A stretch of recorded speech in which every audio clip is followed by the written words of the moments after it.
Here's a chart listing NBA guards. Here's a chart displaying the largest salaries. Here's a chart showing players in the NBA. So here's a chart displaying some of those all-time greats and their path to their championships.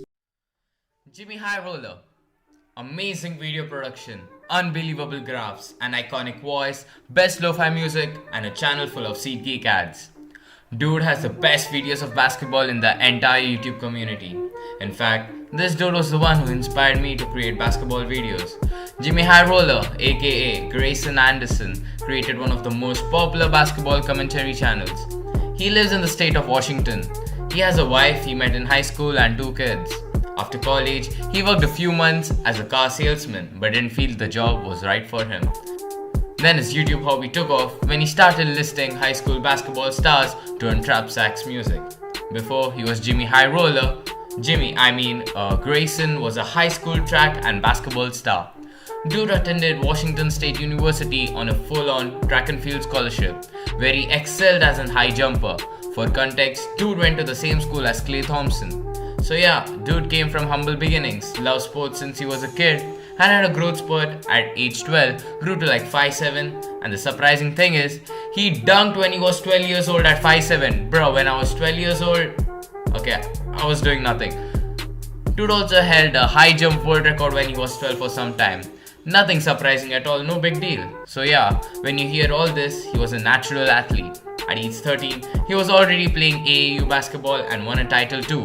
He also played football, and he also states that he was the most gifted at the sport but also enjoyed the least. And at 14, nothing special, averaged like 35 points a game, yeah. In his freshman year, he didn't play ball because of a fracture. Sophomore year, you know it, he played varsity and also started on a really competitive team. At this time, dude was a multi-sport athlete in basketball and track and field. He finished 10th grade as the #1 high jumper in the country.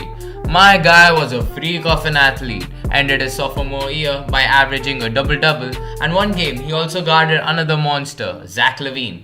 So you know, my guy in his junior year received offers from like 40 different schools. He mainly received for his track and field abilities. Then in his senior year, he had a big blow on his sports career as he had to transfer schools, and the coach at the new school was a dumbass. The coach decided that whatever the F happens, Jimmy ain't checking in the game. But his track and field career was going pretty smoothly. He was all-state in almost all categories of track and made the All-American team. He attended, as I mentioned, Washington State. He graduated school in the class of 2013. In his freshman year of college, he decided to take the year off from competing and focus on training and improving his abilities, which people call red shirt. Fun fact, Jimmy has a freaking 40-inch vertical, which means his head is at the rim. The next year of college, dude was exceeding expectations and was competing with Olympians. He has a naturally athletic body, standing at 6'1" and 180 pounds. He also received academic honors. My guy is the dream child of every parent, man. So when everything was chill in his life, he got an injury just before the season started. This was a hit to his mental health, you know. His senior year, he decided to stop competing in track and field and focus on school and life in general. Jimmy is a really knowledgeable dude, man. Not just by his basketball knowledge, but how to handle shit in general. Man, I don't want to sound cringy or anything, but dude is actually an inspiration for what he has achieved in the collegiate level. If we come to his successful YouTube channel, he uploaded his first video 13 years ago, and it was about track and field. And the video that blew his channel up, and I mean literally, is his video on how Nike lost Stephen Curry with one word. Actually, even I found his channel through that video.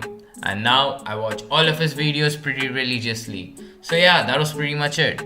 Man, like no cap, I love this dude so much, bro. Dude inspired me and many other small YouTubers. His iconic editing and his ending, which gives me goosebumps every time I watch them. And yeah, Jimmy, please upload, bro.